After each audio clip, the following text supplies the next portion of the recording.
আসসালামু আলাইকুম। আজ আমরা কন্টিনিউয়াস ডাইমেনশন নিয়ে কাজ করব। প্রথমে লিনিয়ার থেকে একটা ডাইমেনশন নিলাম,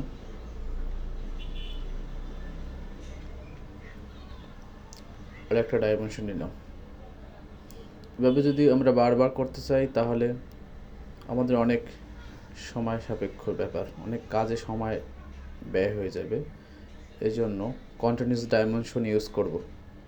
প্রথম লিনিয়ার থেকে একটা ডাইমেনশন নিব,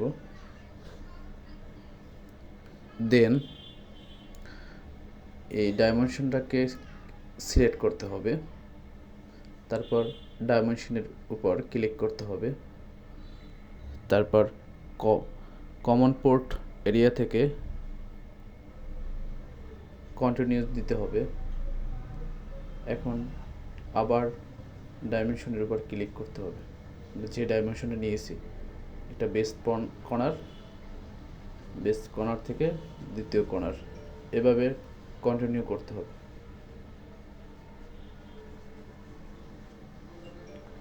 তাহলে আমরা আলাদা আলাদা প্রতিটাই পেয়ে যাব আলাদা আলাদা। এভাবে আমরা কন্টিনিউয়াস ডাইমেনশন ইউজ করতে পারি। আসসালামু আলাইকুম।